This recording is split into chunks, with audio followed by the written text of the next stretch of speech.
Om Namo Bhagavate Vasudevaya. Om Namo Bhagavate Vasudevaya. Om Namo Bhagavate Vasudevaya. So reading from Srimad Bhagavatam, Canto 10, Chapter 29, Slokas 10 and 11.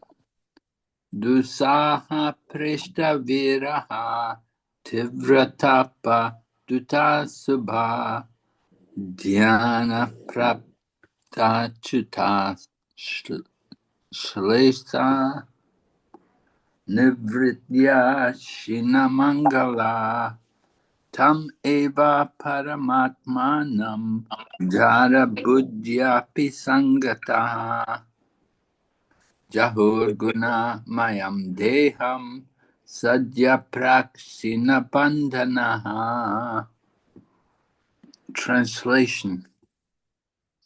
For those gopis who could not go to see Krishna, intolerable separation from their beloved caused an intense agony that burned away all impious karma. By meditating upon him, they realized his embrace, and the ecstasy they then felt exhausted their material piety. Although Lord Krishna is the Supreme Soul, these girls simply thought of him as their male lover and associated with him in that intimate mood. Thus, their karmic bondage was nullified and they abandoned their gross material bodies. Purport. Srila Vishwanath Chakravarti comments upon this verse as follows. Here, Sukadeva Goswami speaks in a particular way. He presents the intimate object the gopis attained as if it were an external idea, thus keeping its true nature secret from outsiders, while at the same time he reveals to the confidential devotees, well versed in the scientific conclusions of devotional service, the internal meaning that is his real purport. Thus, to outsiders, Sukadev says that Krishna gave the gopis liberation. But to the confidential hearers, Sukadev reveals that when the gopis experience separation from their beloved, there arose in them both immeasurable unhappiness and immeasurable happiness, and that they gradually achieved their desired goals. Thus, the verse can be understood as follows. Because of their intolerable separation from their beloved, the gopis felt terrible agony by which they caused all inauspicious things to tremble. In other words, when people in general hear of the gopis' extreme agony and separation from their beloved, they abandon thousands of inauspicious things, things even as fearsome as the subterranean fires of millions of universes, or the powerful poison swallowed by Lord Shiva. More specifically, those who hear of the gopis' love in separation give up their terrible false ego, and thinking themselves defeated are shaken. When the gopis meditated on Lord Achyuta, he became manifest and personally came to them, and they experienced great joy by embracing his body, which was full of transcendental love for them. The gopis also experienced great joy by exhibiting personal characteristics and a sense of identification appropriate to such love. That joy made all their good fortune, both material and spiritual, seem paltry by compassion.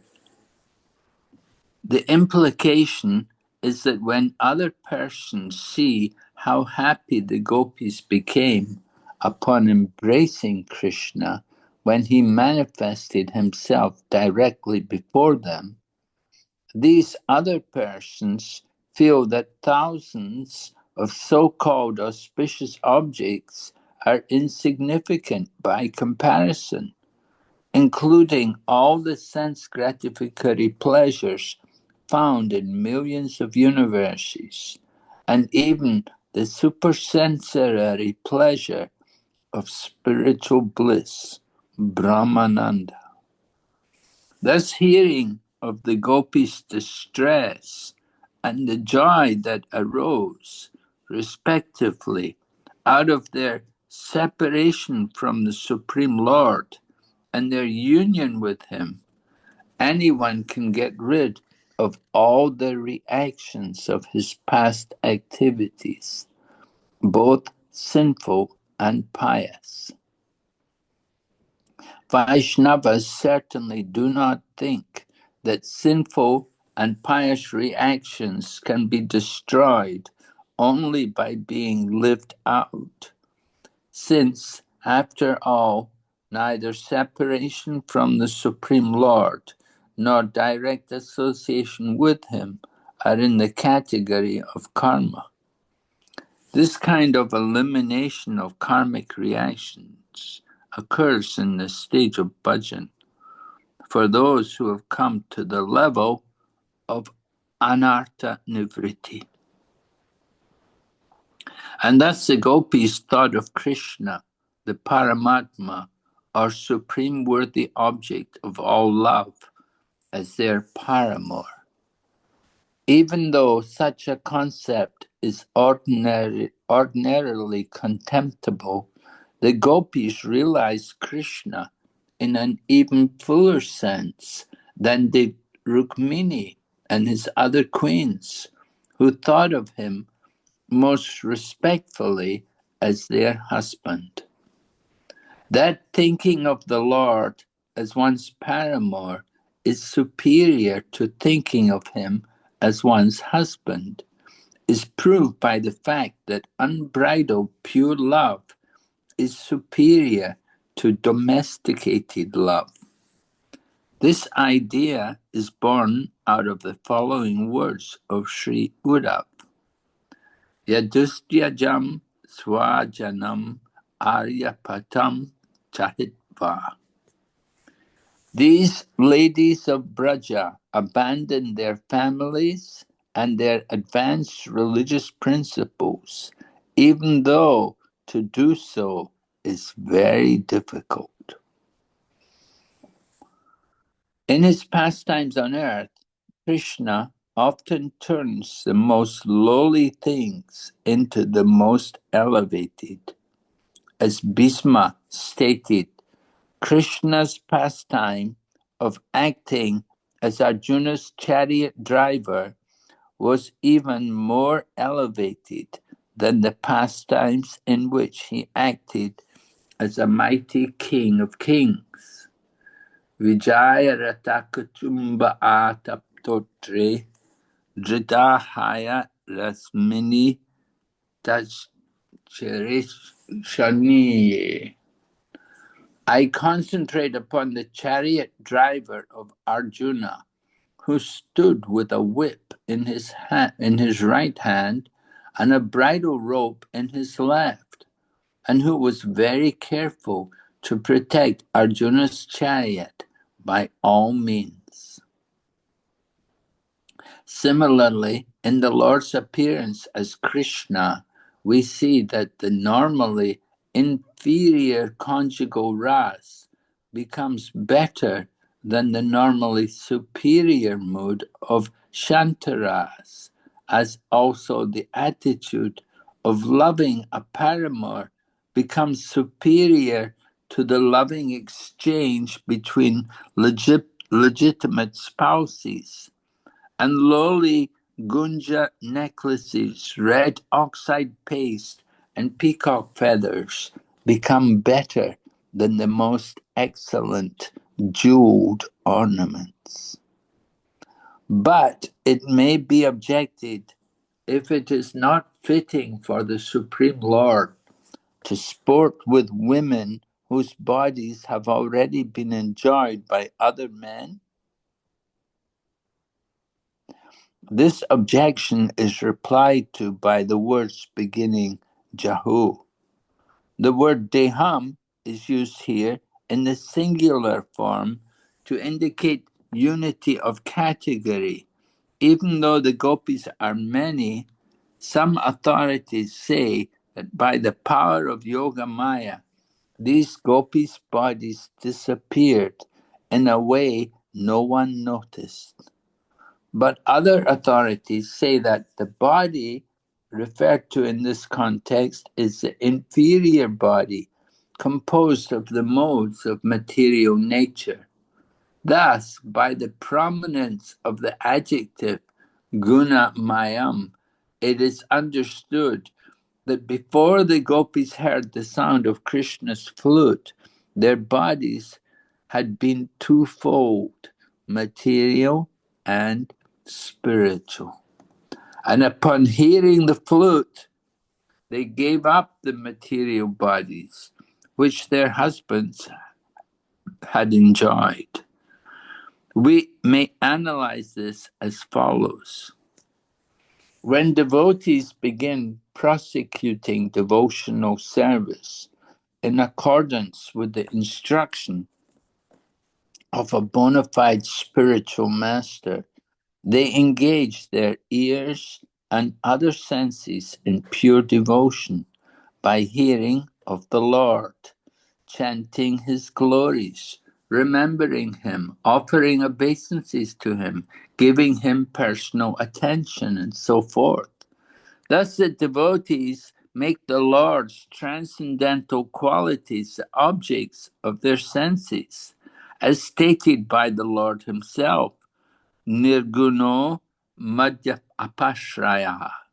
In this way, the devotees' bodies transcend the material modes. Yet sometimes the devotees may take as their sense objects mundane sounds and so on, and that is material. Thus, a devotee's body can have two aspects, transcendental and material. According to one's level of devotional service, to that degree, the transcendental aspect of one's body become prominent and the material aspects diminish. This transformation is described in the following verse from the Bhagavatam. Bhakti paresanubhavo viraktir anyatra chaisa treka ekakalaha prapadya manasya yatasnatasyas tushti pushti shud apaya nugasam.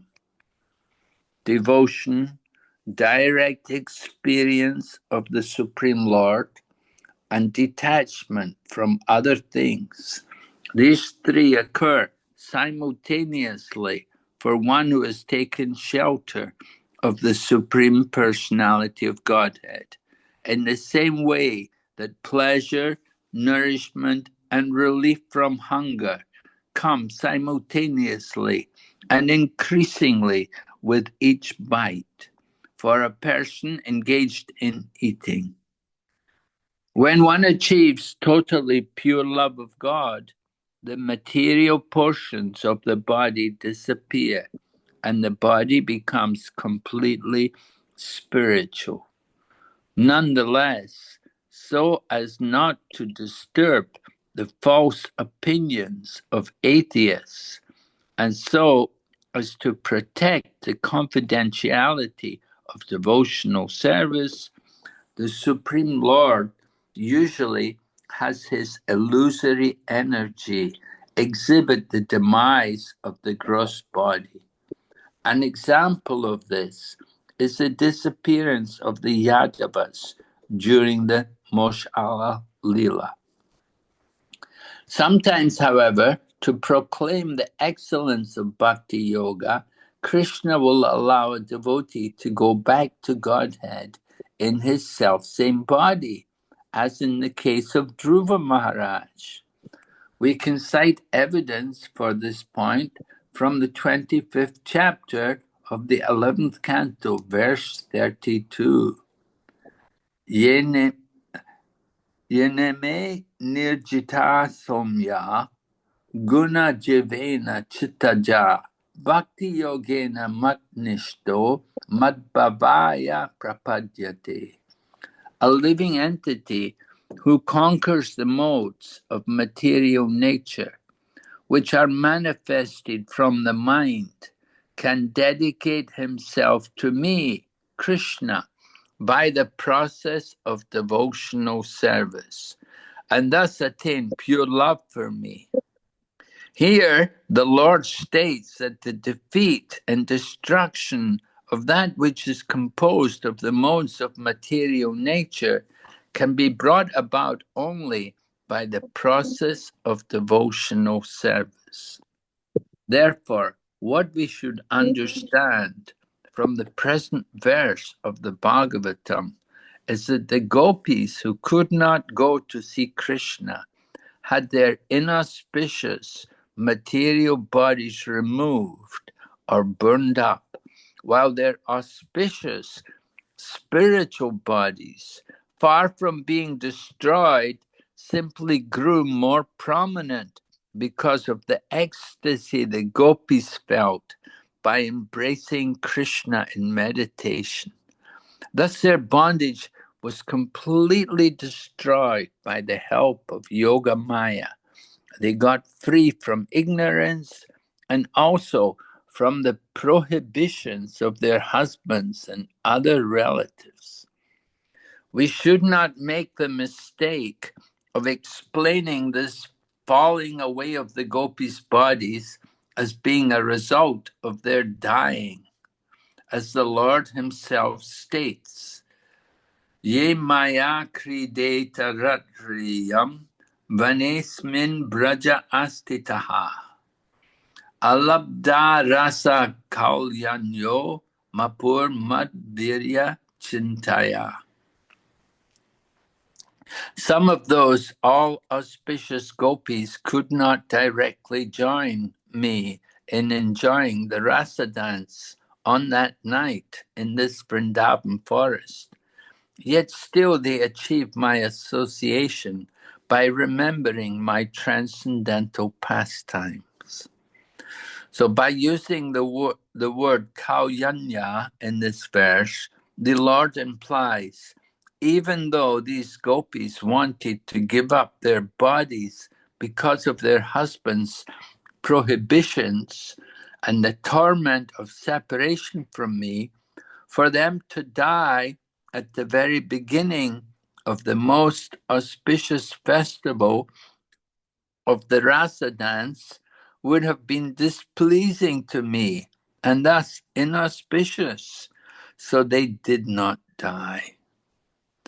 More evidence that the gopis who were prevented from going to see Krishna did not physically die is provided by a statement of Sri Sukadev's later in this canto. Ta uchur udavam pritas tat sandesagata smritihi. Then they, the gopis, replied to Uddhava, feeling satisfied because his message had reminded them of Krishna. Here we understand that the gopis speaking to Uddhava were the ones who had not had the chance to participate directly in the Rasa dance because of being held captive in their homes. Thus the conclusion is that they gave up their material bodies without dying, parched by the intense heat of separation. Their material bodies gave up their materiality and became purely spiritual, just like the bodies of such great devotees as Dhruva Maharaj. This is the meaning of the gopis giving up their bodies. The following analogy illustrates the statuses of the various gopis. By observing 7 or 8 ripe mangoes on a tree, we can ascertain that all the fruits on the tree are ripe. Then we can pick them all and bring them home, where in due course the sun's rays and other agents will make them fine-looking, fragrant, and delicious, fit to be offered to the king for his enjoyment. When the time comes for the king to take his meal, a discriminating servant can choose those fruits ready to offer to him.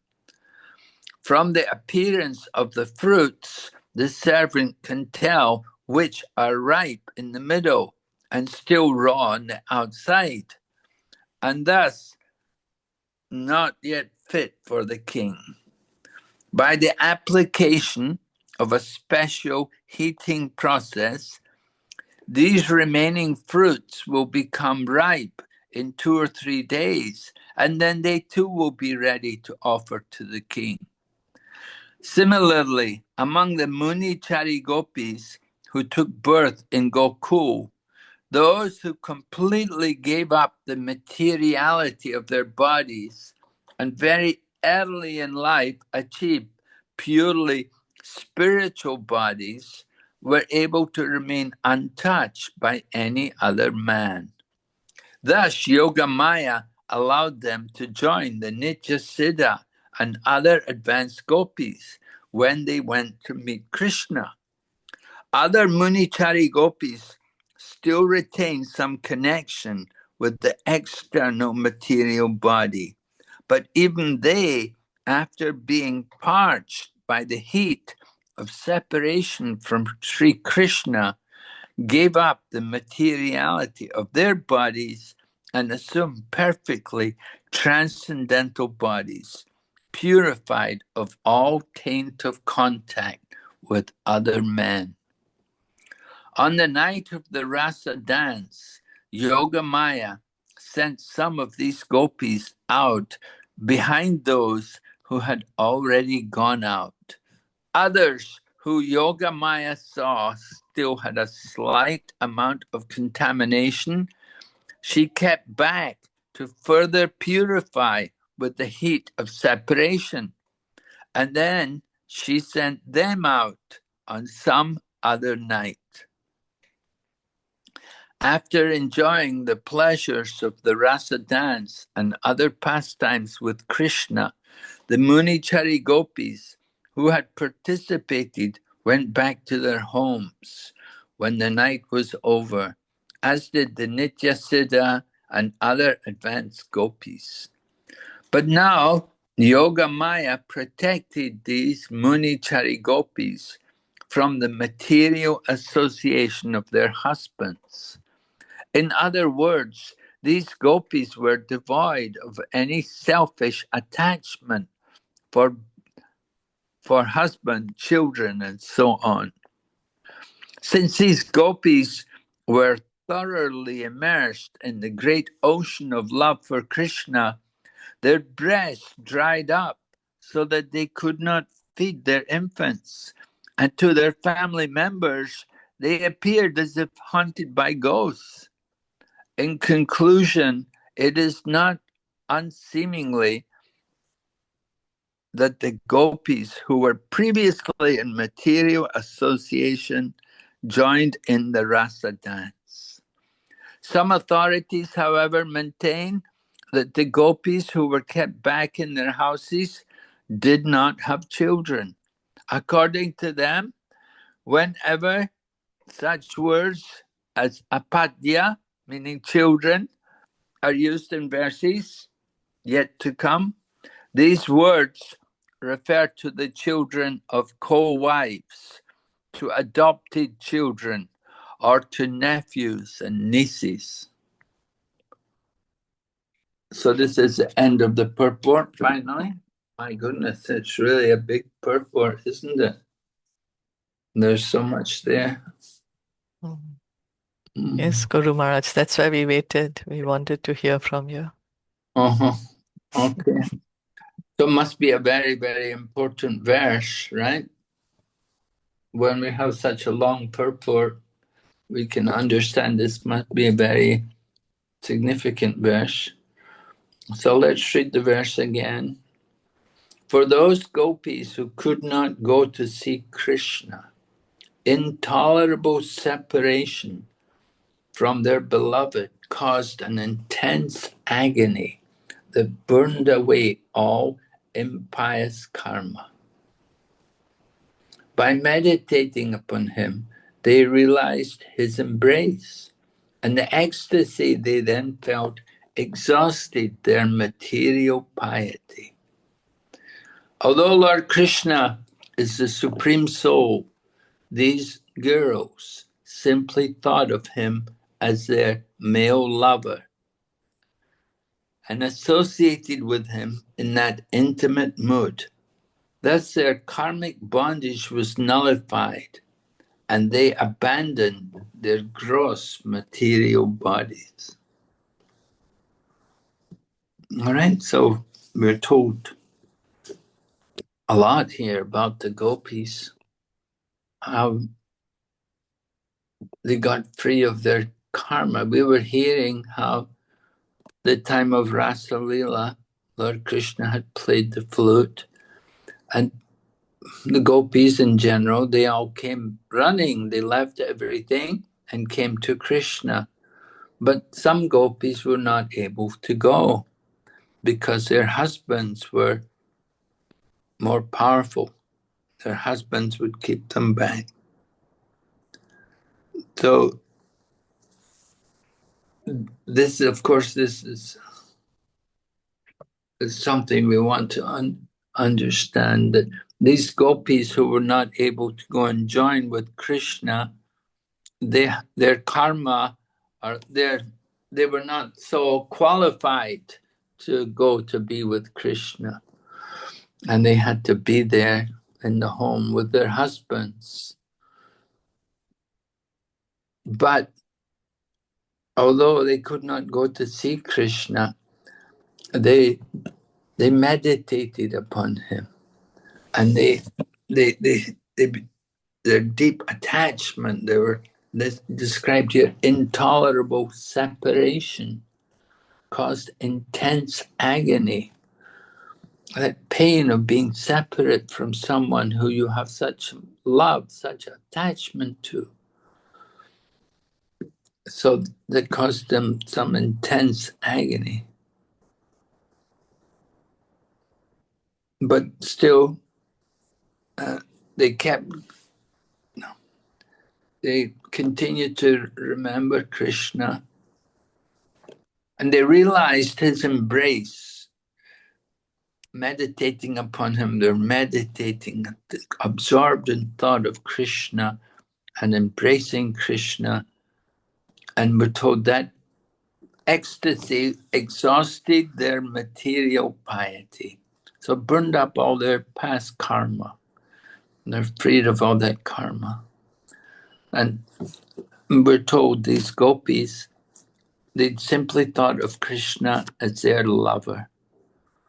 In that intimate mood, they're thinking of Krishna as their lover. So in this way, their karma was nullified, and they were able to give up their gross material body. So then the purport is all from Srila Vishwanath Chakravarti Thakur, who was our great acharya on the pastimes of Krishna and the gopis. And you can see he's explaining so many details to us.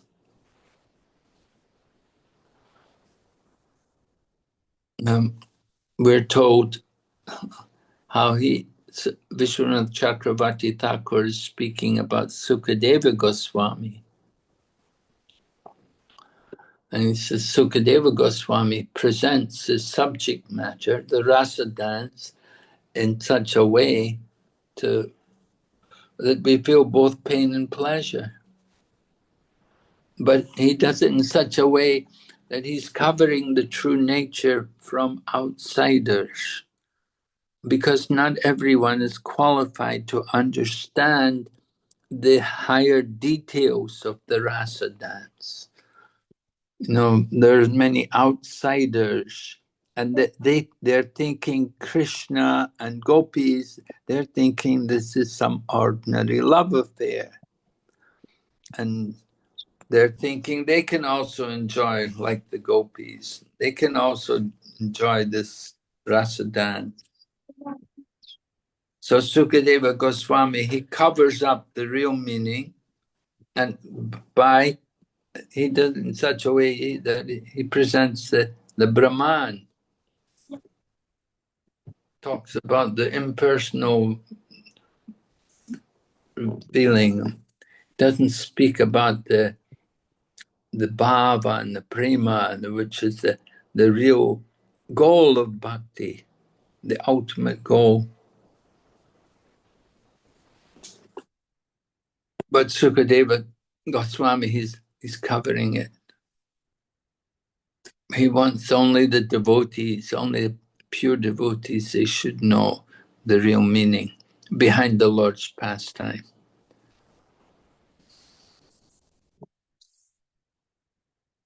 So we're hearing about the pain of the Gopis, the agony they felt. That pain is actually ecstasy. It's the highest kind of pleasure to feel that pain of separation from Krishna. They have such deep attachment to Krishna that they feel so much pain. And we're told that pain is more powerful than even the poison which Lord Shiva drank. Lord Shiva is Nilachala, right? He drank the poison and his throat became blue. But the pain of the separation which the Gopis are feeling is greater than what Lord Shiva was experiencing.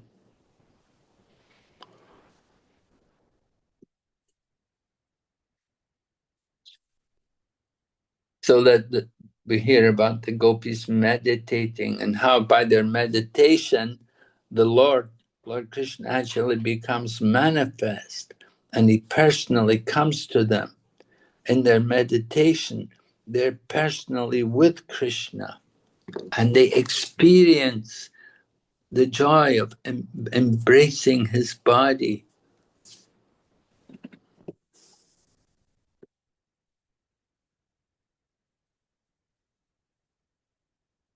So the pleasure they feel, and then it's so much greater than anything we can imagine in our conditioned state.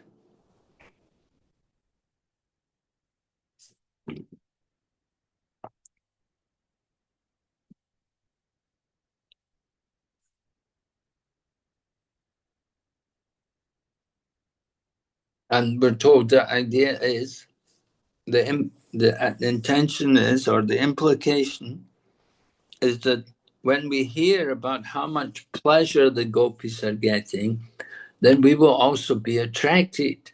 That, I would like to enjoy like this. As the Gopis are enjoying, I also want this. And we can meditate on Krishna, and Krishna can appear, and Krishna can embrace his devotee.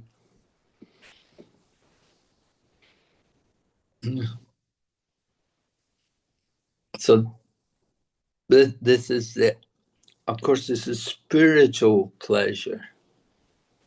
And that pleasure cannot be compared to any kind of material pleasures in the material world.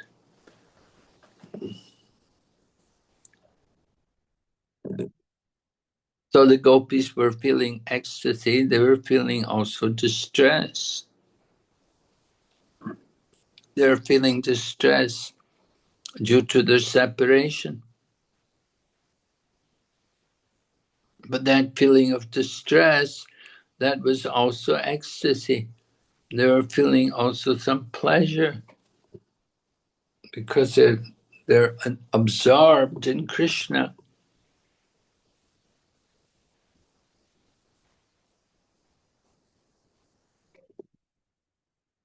And by remembering Krishna, then they get everyone who can remember Krishna, then we will destroy our karma, our past karma. And it's mentioned we'll destroy both the sinful and the pious karma. Because sinful and pious karma is going to keep you in the material world. And devotee doesn't want to be in the material world. Devotee wants to be with Krishna in his home, in the spiritual world.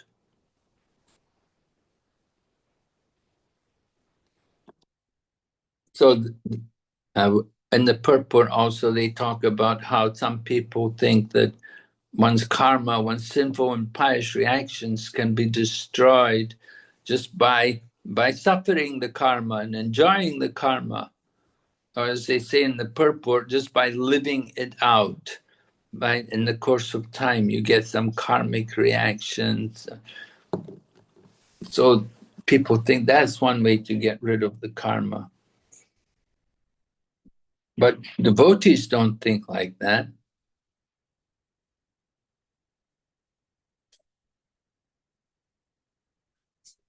And we're told feeling separation from the Lord or being with the Lord, that is not karma.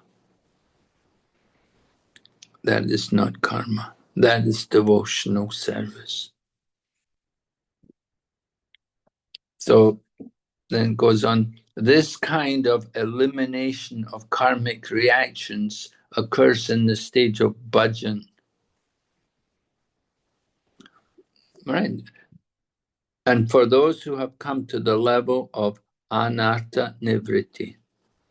So bhajan, come to the state of adau shraddha bhajana kriya anartha nivritti tato nishta ruchistata.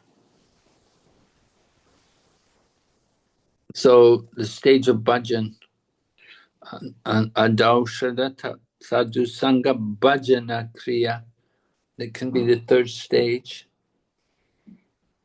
And then it can, after bhajana kriya, then anartha nivritti.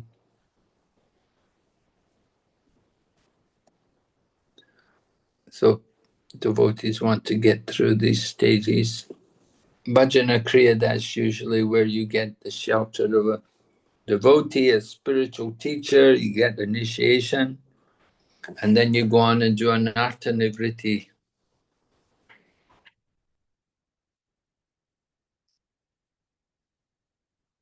So the gopis, they're not doing any karma. It's not karma for them. Their direct association with Krishna. It's nothing to do with karma. This is the result of their pure love for Krishna.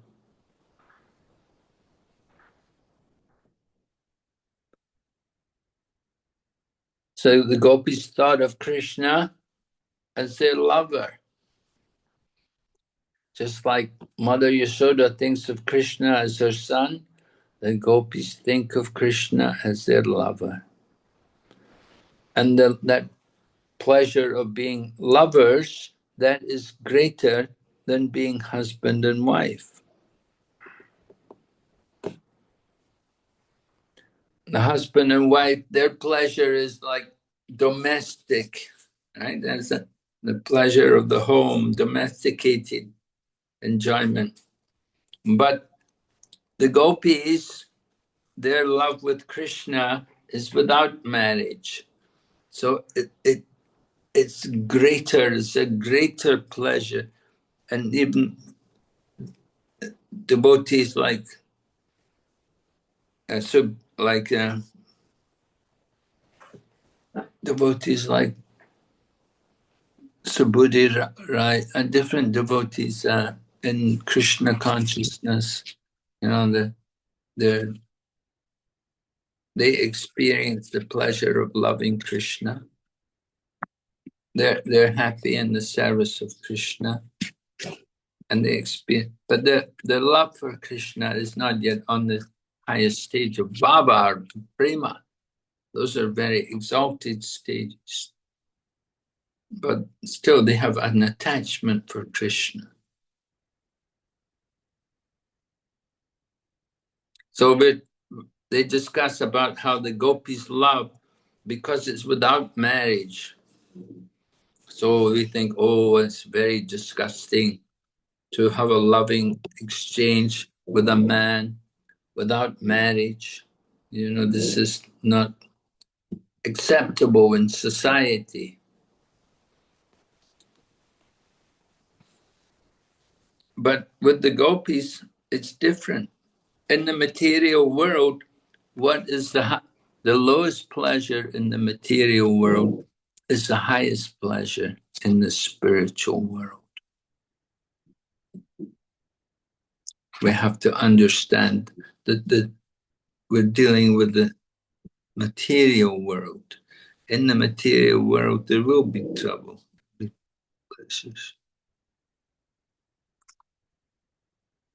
And we're told about how Rukmini and the other queens, they had love for Krishna. Of course, they're Krishna's wives, but their love for Krishna is not as great as the gopis. There's more love. It's more exciting when when you're not married, you know. So described here, unbridled, pure love. So in the material world, of course, it's a perverted reflection that how young men and young women, they have loving exchange without marriage. That is the lowest thing. But in the spiritual world, that is the highest. Remember when Lord Krishna is dancing Rasa Lila with the Gopis, he's only 8 years old. And so the Gopis are also very young girls.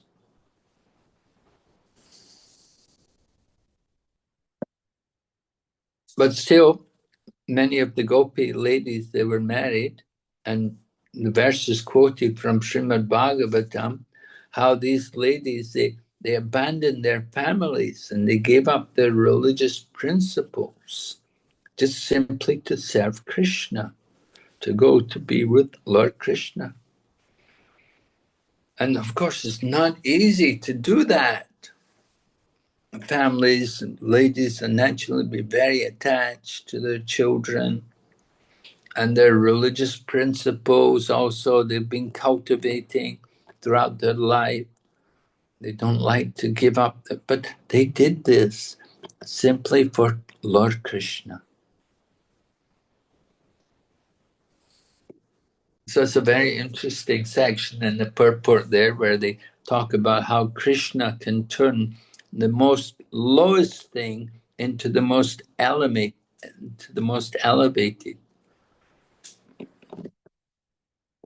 And you have the example, the verse is quoted about Bhishma and how he's seeing Lord Krishna on the chariot, acting as a charioteer for Arjuna.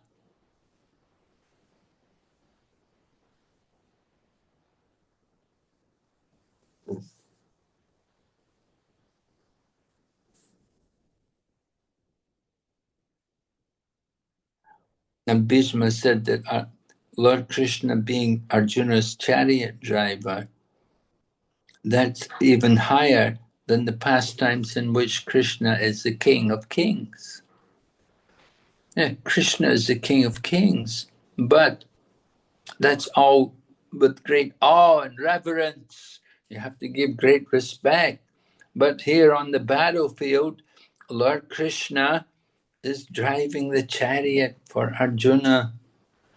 And Lord Krishna's Bhishma describes how he says, I concentrate upon the chariot driver with a whip in his right hand and a bridle rope in his left, and how he's very careful to protect Arjuna's chariot. So that meditation on that form of Krishna, it's more attractive than seeing Krishna sit on the throne as a king. It gives more pleasure to the devotee.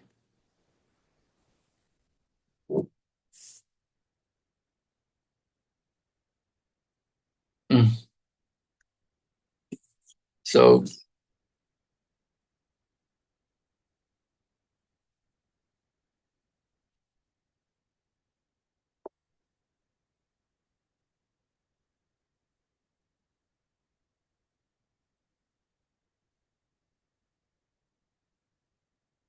the love between Krishna and the Gopis is higher than the love between Lord Krishna and his queens in Dwarka.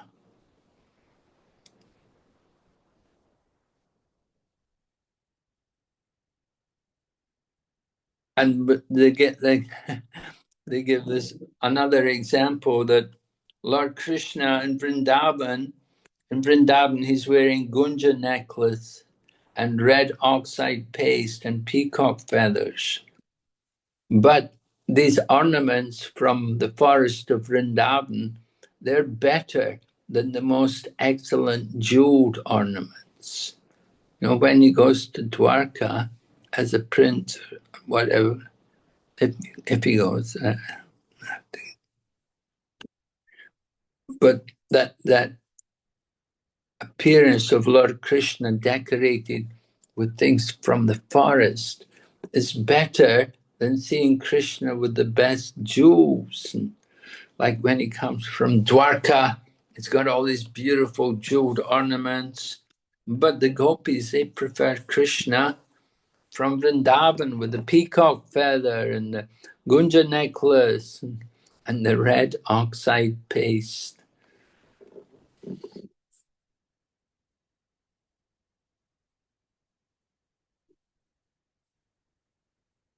And then there's more discussion about how it's not proper for Krishna to enjoy with women whose bodies have already been enjoyed by other men.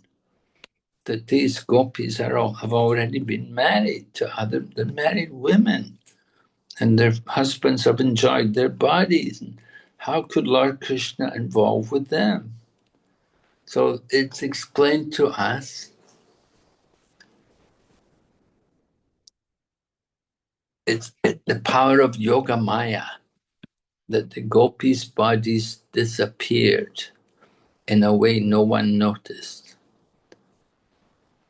So there's different bodies. You see, there's the subtle, there's the inferior body, and there's the spiritual body.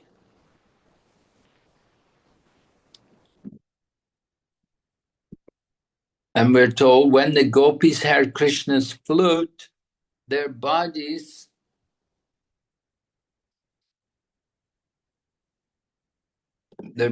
changed. When they heard Krishna's flute, they have a material body, but they also have a spiritual body. So when they heard the flute, they gave up the material body. That was what the husbands had been enjoying. The husbands, they didn't enjoy the spiritual body, they were enjoying the material body. And so this is discussed also, what happens in the process of devotional service. When we engage in devotional service under the instructions of the spiritual teacher, we use our different senses in devotional service, then we become purified. The Lord's transcendental qualities become the objects of the devotee's senses. So the devotees' bodies transcend the material modes.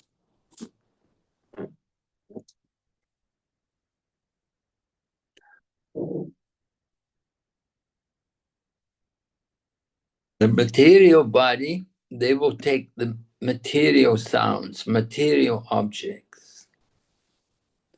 But a devotee's body has two features. There can be the transcendental or spiritual body and the material body. So the material body will perceive mundane sounds, the material aspects of everything. But the spiritual body will be in relation to Krishna. So according to our level of devotional service, one body will be more prominent than the other. The more we're advanced, then the more the spiritual body will be prominent. And they quote this famous verse from the 11th Canto Bhagavatam, where devotional service is compared to eating. Right? As you eat, you feel pleasure, nourishment, and relief from hunger. These things come simultaneously and increasingly with each bite. You're hungry in the beginning, you start eating, and you feel some relief from hunger. And with that relief from hunger, you feel also nourishment and strength, and you feel pleasure. So this is the process of devotional service. In the same way it happens like that we feel devotion and direct experience of the Lord and detachment from other things. We feel these things one after another through devotional service.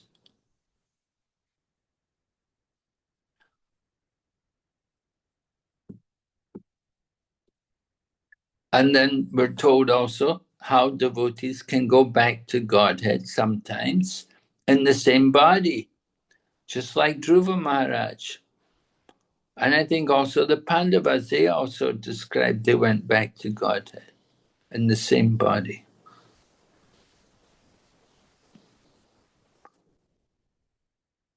Mm-hmm.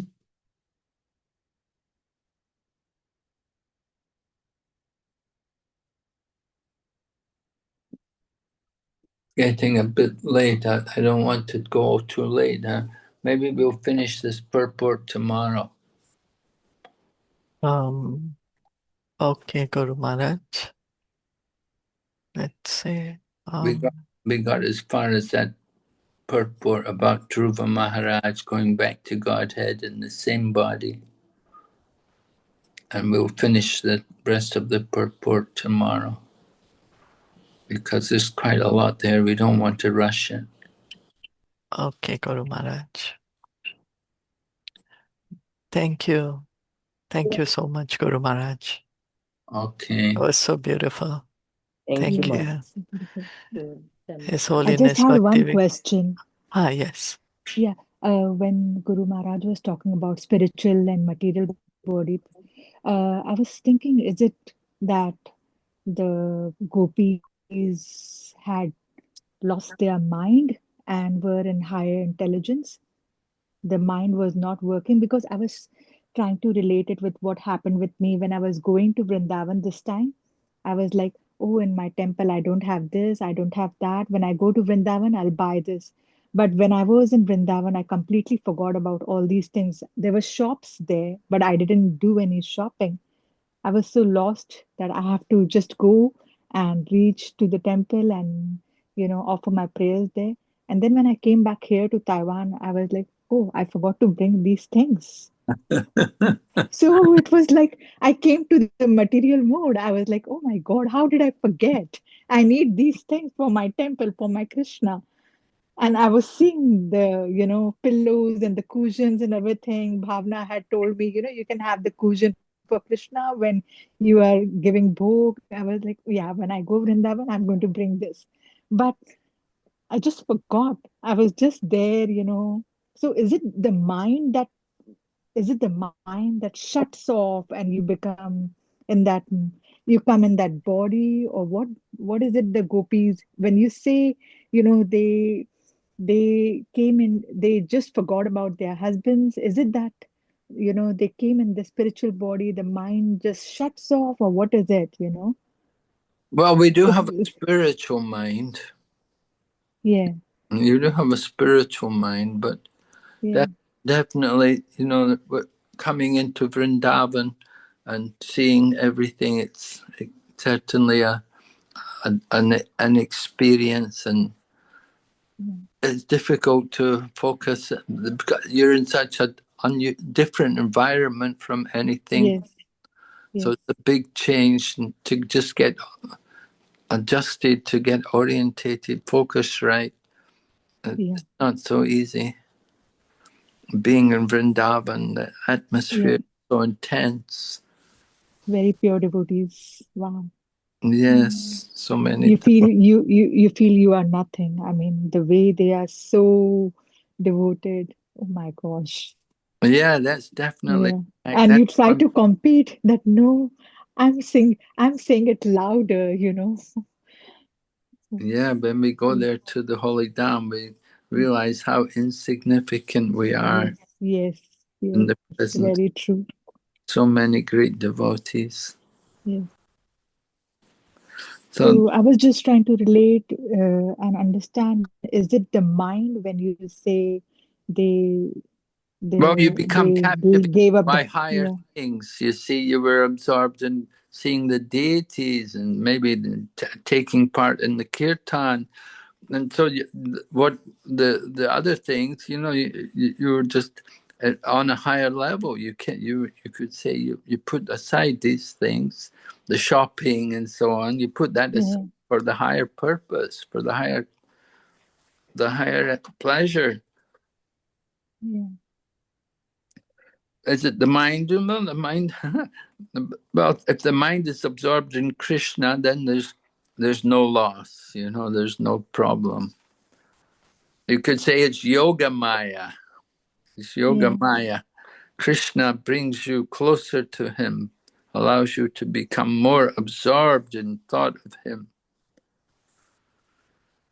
This is yeah, the power of Krishna's energy, that because you enter into the holy Dham, so Krishna takes control over you and yeah, situates you in his devotional service. Because you're approaching him, you're coming into his home, into his holy land. So you become under a different energy. It's not the same as in Taiwan. yes. So I want to understand how to keep that mind control. That is the thing. That is the reason I'm asking. I mean, Well, how to keep yeah, the mind controlled? I think your mind was controlled okay. You're there in the yeah, Holy Land. You got there in the Holy Land. Certainly, you could say, "Oh, I forgot to do the shopping," but oh yeah, you could think also there's Krishna's arrangement. The Krishna arranged like that so that yeah. you would go back again. You know. Oh yes, oh yes. I'm going to go back again to get the cushions. Yeah, right. So this Krishna's arrangement to bring you back again to its own abode. Yeah. Oh yes. Yes. Yeah. Thank you, Guru Maharaj. Hare Krishna. Hare Krishna. Yes.